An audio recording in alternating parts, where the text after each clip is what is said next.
Shalom, senang sekali bisa berjumpa dengan Anda. Ya, mari kita sungguh-sungguh bisa melihat kasih Allah yang tidak pernah berkesudahan dalam hidup kita. Dia selalu memberikan sesuatu yang baru buat setiap kita. Sehingga kita bahkan tidak bisa menemukan sebuah alasan untuk takut, untuk khawatir. Kenapa? Karena Tuhan yang menyertai kita adalah Allah yang setia. Katakan amin. Sampai hari ini Tuhan mau memberikan kekuatan yang baru bagi Anda semua. Karena itu tetap berharap, tetap percaya kepada Tuhan. Jangan tinggalkan hadirat Tuhan. Tetap tinggal di dalamnya dan biarlah Tuhan menuntun hidup kita. Biarlah Tuhan melakukan keinginan, kehendaknya buat hidup kita. Dan saya percaya kehendak Tuhan itu menjadi sempurna buat hidup kita. Amin. Nah, khususnya untuk keluarga demi keluarga. Hari ini saya diberi kesempatan untuk menyampaikan firman Tuhan. Thank you buat Pastor Samuel dan Ibu Lani yang telah memberikan kesempatan buat saya menyampaikan firman Tuhan. Dan saya percaya biar hari ini kita bersama-sama belajar dan biarkan berkat Tuhan yang menuntun hidup kita. Amin. Nah, tema yang diberikan saya adalah keluarga. Nah, untuk itu mari kita coba lihat sebuah peristiwa di Alkitab. Ya, kita baca Alkitab kita di 1 Samuel pasal yang ke-15. 1 Samuel pasal 15 ayat yang ke-22 dan 23. Oke, 1 Samuel pasal 15 ayat yang ke-22 dan 23. Saya akan bacakan buat saudara. Oke. Ya. 1 Samuel pasal 15 ayat 22 dan 23. Tetapi jawab Samuel, apakah Tuhan itu berkenan kepada korban bakaran dan korban sembelihan sama seperti kepada mendengarkan suara Tuhan? Sesungguhnya mendengarkan lebih baik daripada korban sembelihan. Memperhatikan lebih baik daripada lemak domba-domba jantan. Sebab pendurhakaan adalah sama seperti dosa bertenung. Dan kedegilan adalah sama seperti menyembah berhala dan terafim. Karena engkau telah menolak firman Tuhan, maka ia telah menolak engkau menjadi sebagai raja. Nah, saudara, ini adalah peristiwa ketika satu saat Tuhan itu dengan jelas memberikan perintah kepada Saul untuk membinasakan, membunuh orang-orang Amalek. Tanpa belas kasihan dikatakan. Jangan ada belas kasihan. Bunuhlah mereka semua. Baik laki-laki, wanita, hewan, semuanya. Dengan tegas Tuhan itu berbicara kepada Saul dan Samuel untuk membinasakan orang-orang Amalek. Mengapa? Karena orang-orang Amalek ini punya pekerjaan. Pekerjaannya adalah apa? Menghalangi orang Israel ketika mereka keluar dari Mesir. Tuhan dengan jelas dikatakan jangan ada belas kasihan. Jadi betul-betul harus sampai tuntas. Nah, ketika itu Anda tahu bahwa ternyata Saul melakukan ketaatannya itu separuh. Separuh. Dia memang bunuh orang-orang Amalek, tetapi rajanya Agag itu tidak dibunuh. Kambing domba yang tambun itu dibiarkan hidup dengan alasan bahwa ini nanti akan dipersembahkan kepada Tuhan. Nah, waktu Tuhan melihat situasi ini, Tuhan murka. Karena bagi Tuhan itu bicara soal hubungan itu jauh lebih penting. Nah, hubungan itu selalu bicara soal ketaatan di dalamnya, mendengarkan di sana, kesepakatan itu ada di situ. Nah, ini yang dilanggar oleh Saul. Saul cuman berpikir, oh ini kan baik, pemberian ini kan baik. Tetapi pemberian yang baik sebenarnya itu tidak cukup. Bahkan kata Alkitab, pemberian itu tidak akan pernah bisa melebihi sebuah ketaatan. Makanya Tuhan itu menekankan sebuah hubungan yang baik itu jauh lebih penting daripada sekedar pemberian. Nah, apa yang salah? Yang salah di sini, saudara. Saul gagal meletakkan atau menaruh perhatian kepada apa yang Tuhan mau. Kesalahannya di situ. Kesalahan Saul adalah dia mencoba mereka-reka dengan pikirannya sendiri. Dia merasa kalau dia melakukan ini maka ini menyenangkan Tuhan. Padahal tidak. Kesalahan Saul itu di situ. Dia gagal meletakkan sebuah perhatian. Meletakkan sebuah perhatian kepada apa yang diinginkan oleh Tuhan. Nah, dari sini kita bisa tarik sebuah prinsip dalam keluarga. Ya, dari peristiwa ini ada nilai-nilai kebenaran kekal yang saya mau sampaikan kepada Anda. Betapa pentingnya menaruh perhatian. Kegagalan di dalam keluarga banyak kali seringkali ketika pasangan suami istri gagal untuk meletakkan sebuah perhatian satu dengan yang lainnya. Sehingga ini membuat sebuah perpecahan, retaknya hubungan. Di mana itu retaknya? Kita tidak mengerti keinginan pasangan. Kita tidak tahu apa yang diinginkan oleh pasangan. Dari prinsip peristiwa yang terjadi Saul, yang dilakukan oleh Saul, kita bisa menarik sebuah pelajaran bagus ya tentang keluarga, bagaimana pentingnya menaruh perhatian. Nah, untuk itu hari ini kita akan belajar dari peristiwa ini, kita tarik nilainya kepada sebuah nilai dalam keluarga. Judul daripada khotbah saya hari ini adalah menaruh perhatian. Penting bagi kita suami istri untuk belajar menaruh perhatian.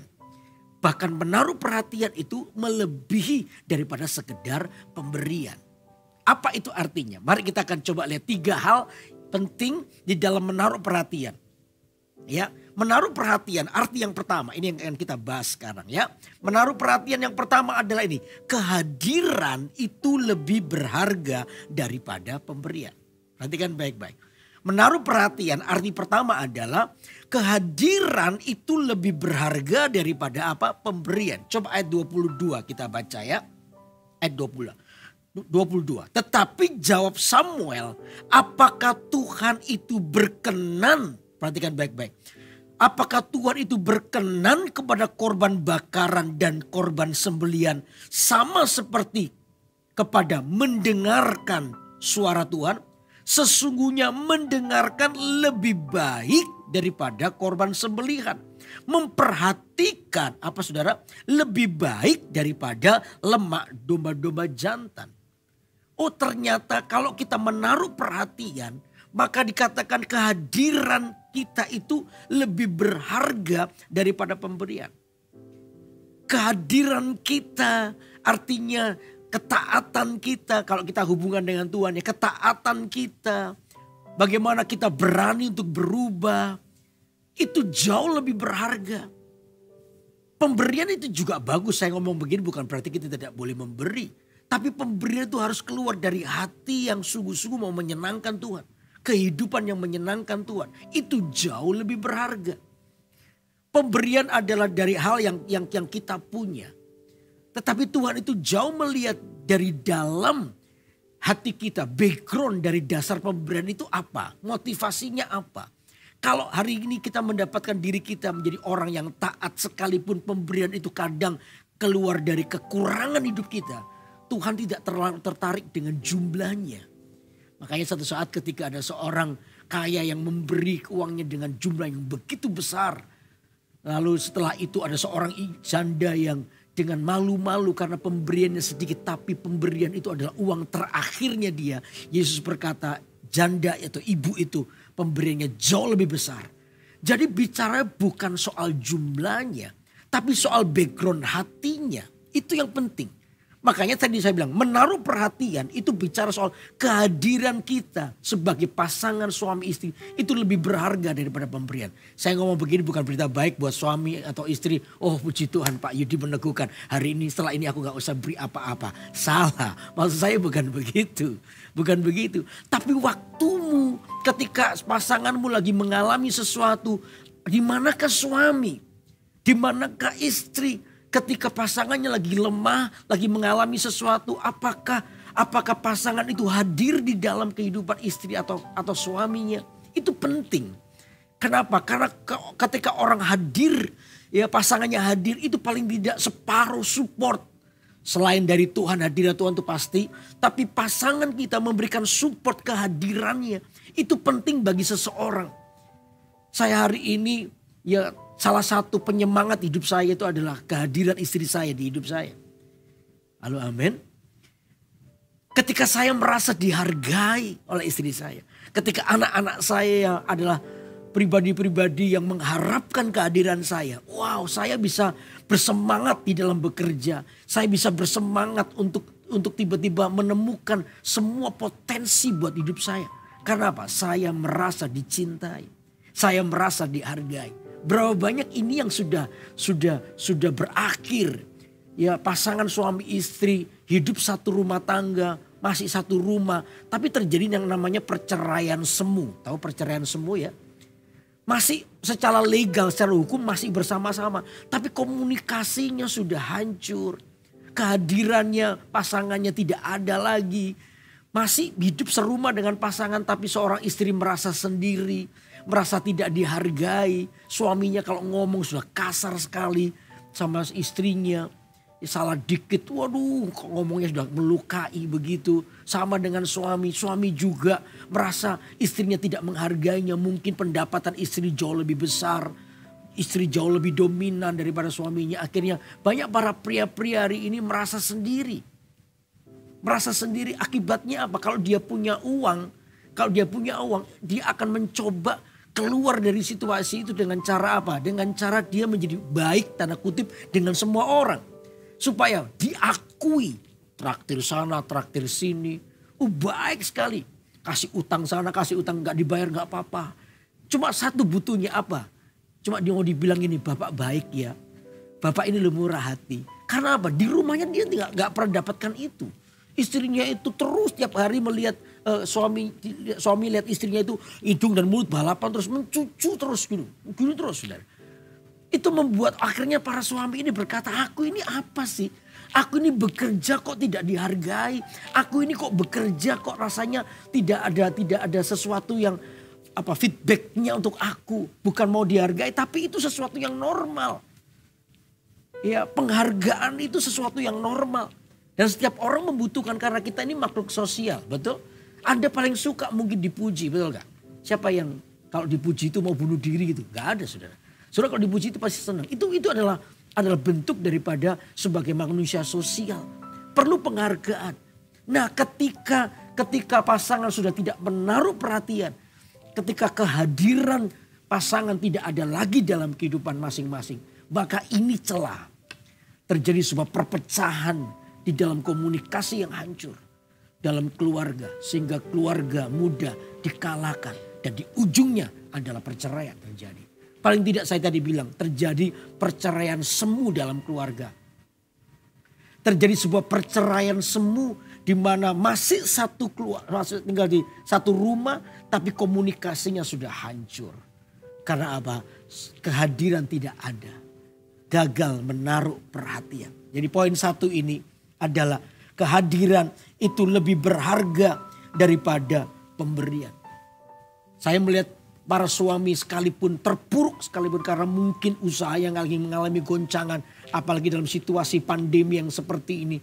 Ada banyak goncangan. Lalu dia mungkin terpuruk. Tapi selama sang istri bisa menggandengnya.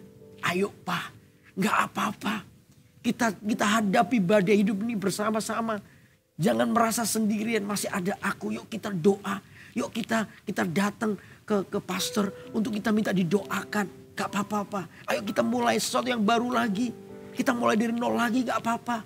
Duh kita hidup sederhana dulu. Gak apa-apa. Wah suami kalau melihat istrinya mau mati-matian kayak begini. Mendukung suaminya. Wah ini satu yang saya lihat. Apa itu? Paling tidak satu ini. Pertama semangat suaminya akan bangkit kembali. Untuk melihat pengharapan karena dia tidak sendiri. Lalu yang kedua apa? Yang kedua potensi hidupnya tergali. Saya ini banyak ketemu dengan beberapa sih, nggak banyak. Beberapa orang yang artinya ketika perusahaannya terpuruk lalu terlilit hutang yang cukup besar bahkan sampai ratusan miliar. Tapi orang-orang ini adalah orang-orang yang menghadapi bersama dengan pasangan. Selalu ketika selesai begitu ya konseling beberapa waktu lalu ketika persoalannya selesai dia datang kepada saya bilang Pak Yudi terima kasih saya telah didoakan. Tapi saya bersyukur, selalu ini saya bersyukur Pak, saya punya istri seperti dia. Di tengah-tengah saya terpuruk, orang ini adalah orang yang paling menguatkan hidup saya. Terima kasih, saya bersyukur punya istri. Selalu itu dikatakan. Dan saya melihat ketika kehadiran pasangan di dalam kehidupan pasangan yang lain. maka orang ini adalah orang yang akan menemukan potensi hidup kita. Amin. Karena itu jangan takut menghadapi apapun. Mungkin hari ini secara ekonomi kita lagi lemah karena situasi. Mungkin secara ekonomi kita ini lagi mengalami persoalan. Jangan takut. Bersepakatlah dengan pasanganmu hari ini. Bersepakatlah bersama-sama. Menaruh perhatian itu berarti kehadiranmu jauh lebih berharga. Kalau memang sudah tidak bisa memberi karena situasi keuangan, asal suami atau istri hadir, sepakat bersama-sama. Kita berdoa bersama-sama, ayo kita hadapi bersama-sama. Saya percaya kesepakatan itu adalah sebuah jembatan untuk kita bisa melihat mujizat Tuhan terjadi. Amin, amin. Jangan terlalu cepat untuk saling menyalahkan. Ini gara-gara kamu, no, saudara, buanglah itu semua. Oke, mau orang bisa salah mungkin. Bisa melakukan kesalahan. Tapi menyalahkan itu bukan jalan keluar. Menyalahkan itu bukan jalan keluar. Justru semakin orang terpuruk dan terpuruk, terintimidasi. No, kesalahan pasti bisa terjadi. Tapi jangan sampai saling menyalahkan. Sudah dikubur semua kegagalan itu. Mari kita memulai sesuatu yang baru. Saya percaya Tuhan pasti memberkatinya. Amin, amin. Karena itu arti yang pertama, menaruh perhatian adalah kehadiran lebih berharga daripada pemberian. Lalu yang kedua apa? Menaruh perhatian yang kedua itu berarti begini loh. Membawa kita pada fungsi yang sebenarnya. Nah ini penting. Yang kedua, waktu kita belajar menaruh perhatian itu akan membawa kita berfungsi seperti apa yang sesungguhnya. Coba ayat yang ke-23 kita baca ya. Sebab pendurhakaan adalah sama seperti dosa bertenung. Dan kedegilan adalah sama seperti menyembah berhala dan terafim. Sampai di sini dulu. Sebab pendurhakaan adalah sama seperti dosa bertenung. Dan kedegilan adalah sama seperti menyembah berhala dan terafim. Dikatakan sebab pendurhakaan. Apa sih durhaka? Durhaka itu artinya ini, menolak apa yang sesungguhnya. Apa yang sebenarnya itu durhaka. Jadi durhaka seperti kalau ada anak durhaka berarti anak ini menolak orang tua yang sesungguhnya. Dosa pendurhakaan itu adalah sama seperti dosa bertenung dan kedegilan. Pada waktu orang gagal menaruh perhatian. Waktu Saul gagal menaruh perhatian kepada apa yang Tuhan mau. Maka detik itu ada dosa namanya dosa kedurhakaan itu menguasai.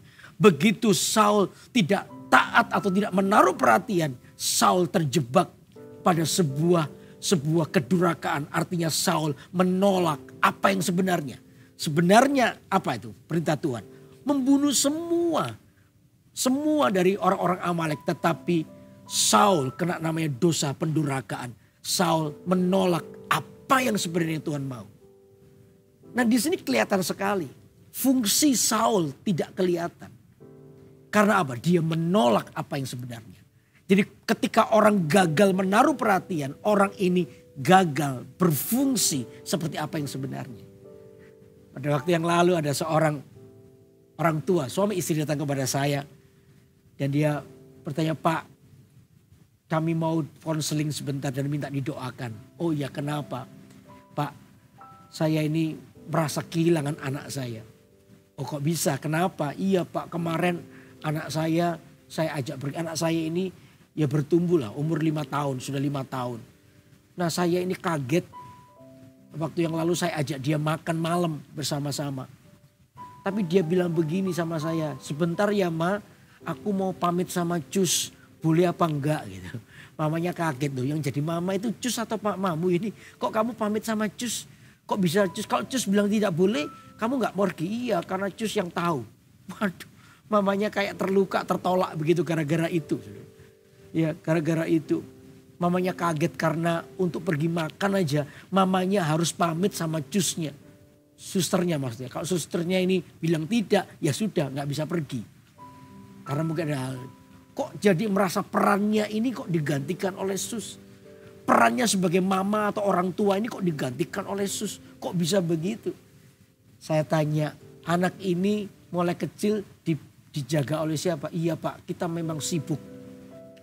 Kita memang sibuk semua, mulai dari bayi ya, dia terus bertumbuh sampai hari ini mulai sekolah, itu semua yang ngatur kan soal anak ini. Jadi hidupnya tergantung, nah itu kesalahannya. Begitu orang tua gagal menaruh perhatian, orang tua langsung tidak berfungsi sebagai orang tua.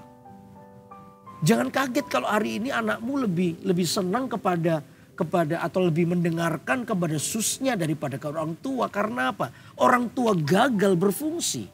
Orang tua gagal menaruh perhatian kepada apa yang sebenarnya. Nah ini yang saya sebut dengan kesalahan pendurhakaan tadi itu. Dimana ketika kita gagal menaruh perhatian, maka kita gagal berfungsi. Seorang ayah juga begitu. Ketika dia cuma memikirkan dirinya sendiri, tidak hadir dalam kehidupan anak-anaknya atau istrinya dan lain sebagainya. Seorang bapak yang tidak hadir di dalam kehidupan anak-anaknya. Bapak ini akan menyeleweng dari semua fungsi yang sebenarnya. Dia kena yang namanya kesalahan pendurhakaan tadi.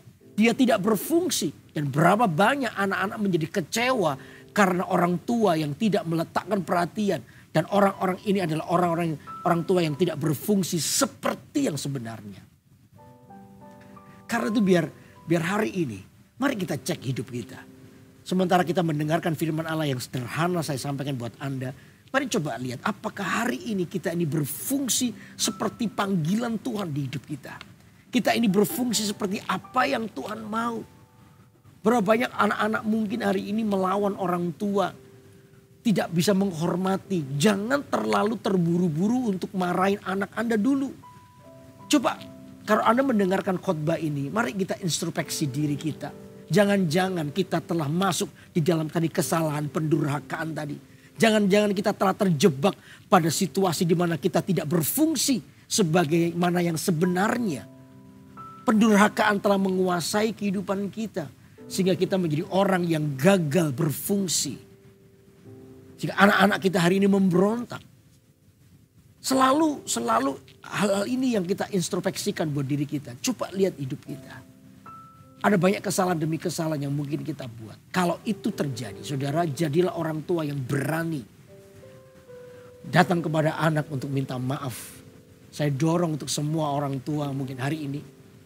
Kalau Anda melihat ada celah-celah di mana hari ini anak-anakmu seolah-olah tidak hormat kepada Anda. Anak-anak seolah-olah berani melawan orang tua. Anak-anak seolah-olah cuek dengan orang tua. Mungkin ada sesuatu yang miss. Ada sesuatu yang hilang. Ada sesuatu yang tidak berfungsi yang terjadi. Kalau saya dorong Anda untuk datang. Berani datang kepada anak-anak. Untuk meminta maaf. Terjadi rekonsiliasi antara anak dan orang tua. Dan saya percaya kalau ini terjadi. Saudara, pemulihan itu terjadi. Anak-anak itu tidak boleh miss atau ada sesuatu penghalang dengan orang tuanya. Saya dengan anak saya jaga yang area ini. Saya tetap sekalipun pendeta, saya juga mungkin bisa melakukan kesalahan, penuh kekurangan. Tapi saya mencoba untuk memperhatikan ini. Saya tidak mau anak saya, hubungan yang kita bangun ini bukan berdasar takut dihukum, tidak boleh. Ya. Anak saya menghormati saya, takut kepada saya bukan karena takut dihukum. Bukan begitu.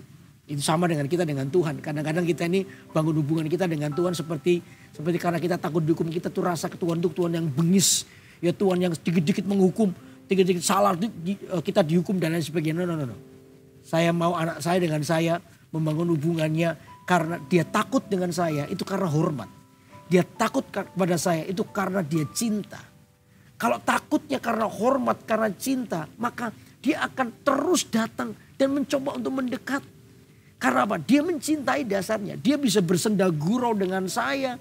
Ya kita bisa bersenda gurau apa saja. Kita bisa ya berkelakar dan lain sebagainya. Tapi satu ini, anak saya tidak pernah berlaku kurang ajar sama saya. Di dalam senda gurau pun dia tetap menghormati. Ini papa. Ini papa saya, ini mama saya yang harus dihormati. Hubungan kita sangat dekat. Dekat bukan berarti seenaknya berlaku. Tidak saudara. Ada sebuah penghormatan. Sama kita dengan Tuhan. Tuhan dengan kita ini, Tuhan tuh pingin dekat. Saya selalu ingat Pastor Philip selalu mengajar. Untuk kita ini memberikan penghormatan. Saya ini perlu bertobat beberapa waktu yang lalu, kadang kelakar-kelakar saya ini suka guyonan ya. Kadang kelakar saya ini juga keterlaluan. Saya kadang merasa iya ini salah. Tidak ada penghormatan. Hari ini saya juga untuk belajar itu. Ya, kita ini boleh dekat. Sangat dekat apapun. Tapi ingat penghormatan itu ada. Nah ini yang terjadi harusnya. Hubungan itu menjadi hubungan yang baik. Tidak ada jarak, tidak ada tembok antara orang tua dan anak. Supaya setiap kita ini bisa berjalan seperti apa yang Tuhan mau. Karena itu saudara, kalau hari ini hubungan kita sepertinya rusak. Hari ini mungkin seperti hubungan kita ini jauh antara orang tua dan anak, suami istri. Mungkin perlu kita duduk sebentar di bawah kaki Tuhan. Lihatlah hidupmu. Ada beberapa hal yang lalu Anda bisa melukai orang lain, melukai anak-anak, melukai pasanganmu. Sehingga kita ini membuat hidup kita ini tidak berfungsi seperti yang sesungguhnya. Karena tanpa sadar kita masuk dalam pelanggaran kedurhakaan tadi. Ayo setiap kita sungguh-sungguh bangun. Ya jangan malu untuk rendah hati. Jangan malu untuk kita merendahkan diri kita. Mohon maaf kepada anak. Saya percaya waktu kita mohon maaf. Justru anak-anak itu akan menghormati kita. Amin. Amin. Saya telah mempraktekkannya ini. Saya bilang saya tadi tidak pernah luput dari kesalahan. Ketika setiap kali saya minta maaf dengan anak saya. Ketika saya tahu saya lakukan kesalahan, saya minta maaf dengan anak saya. Ini yang terjadi. Anak saya selalu peluk saya. Dan ketika dia peluk saya, dia berkata, iya Pak, thank you. Selalu bilang thank you. Saya tanya kenapa kamu bilang thank you. Ya setelah beberapa kali saya tanya dia, kenapa kamu tiap kali Papa minta maaf, kamu bilang thank you. Iya Pak, thank you karena Kenny bisa belajar sama Papa. Bagaimana merendahkan hati, bagaimana merendahkan diri. Thank you Papa bisa menjadi contoh.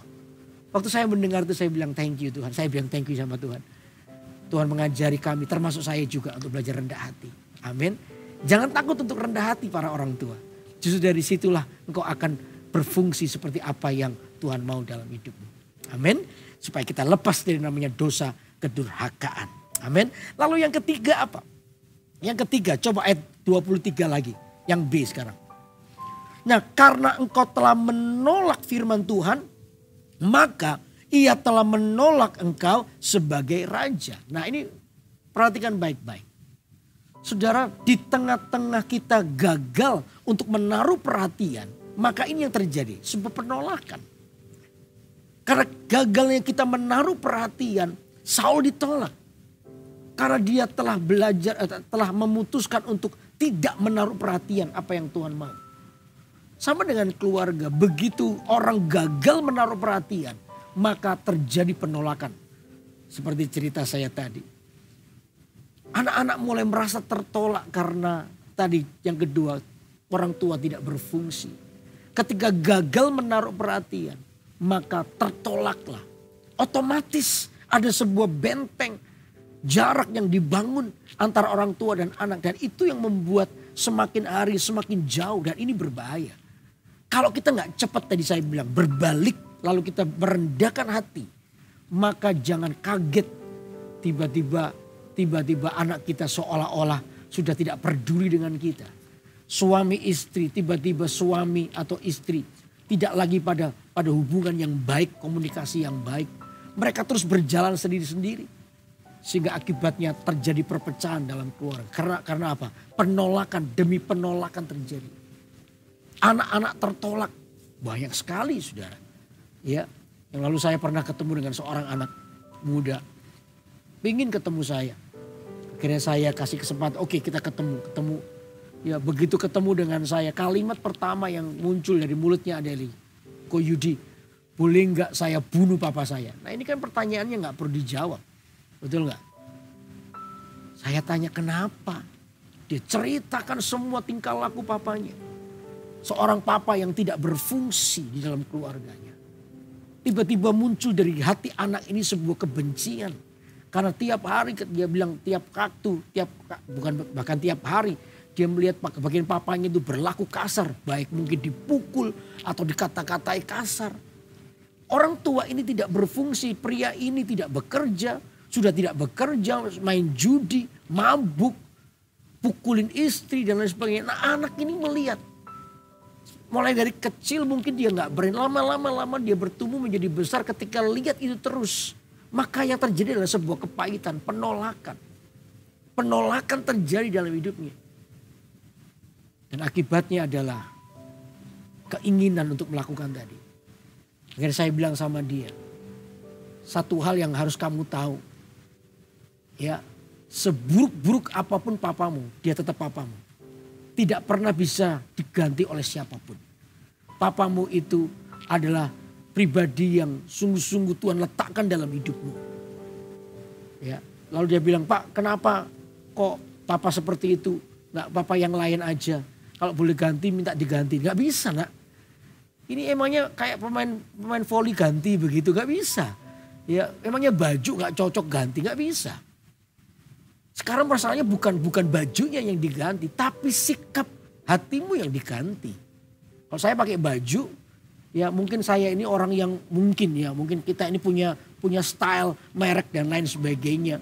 Akhirnya kita paksakan. Kita pilih yang merek dan sebagainya. Begitu kita dikasih biasa-biasa, kita merasa nggak enak, gatal semua. Ya, kita merasa bahwa baju ini murahan dan lain sebagainya. Padahal kita sudah nggak punya uang. Yang ganti bukan bajunya, tapi sikap hatinya yang harus diganti supaya karena kita situasional, karena keuangannya nggak ada, ya terima apa saja yang ada. Artinya yang diganti bukan bajunya, karena ganti bajunya sudah nggak bisa, karena nggak punya duit. Yang diganti adalah penerimaan hatinya itu loh yang diganti. Sama dengan papamu. Ya papamu nggak mungkin diganti. Ya kamu sudah segini-gini ganti yang lain lah. Tukerlah ini kurang keren lah. Bukan begitu. Yang diganti itu adalah sikap hatimu untuk menerima. Saya percaya nanti kalau kamu bisa ganti hatimu. Lalu kamu bisa menerima. Lalu kamu mengampuni. Nanti coba lihat. Kamu akan lihat sisi baiknya dari papamu. Karena apa? Kebencian itu sudah hilang dalam hidup. Penolakan itu sudah hilang. Kalau orang sudah menolak dulu. Yang menguasai hatinya adalah penolakan. Oh apapun yang dilakukan pasti jelek. Karena apa? Dasarnya menolak. Tapi kalau penolakan dalam hatimu itu yang diganti kata saya tadi. Diganti dengan sesuatu yang baru. Maka nanti coba lihat. Tiba-tiba kamu akan lihat papamu itu sekalipun kayak begitu. Pasti ada kelebihannya. Nah kelebihannya itu yang membuat kamu kagum. Pupuklah itu. Sembari nanti kalau kamu punya kesempatan apalagi kamu hari ini yang kenal Tuhan lebih dulu. Yang berubah kamu. Lewat hidupmu kamu bisa memberitakan Injil buat papamu. Ya, lewat kehidupanmu yang berubah kamu bisa memberitakan Injil buat papamu. Dan oleh karena itu papamu berubah. Coba akan lihat.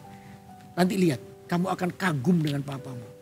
Karena ini yang tidak bisa dihindarkan apa? Dia adalah papamu. Anak-anak itu hero-nya adalah orang tua. Sudah sejak awal. Anak saya sejak kecil sekarang sudah lain nih. Sekarang sudah gede-gede.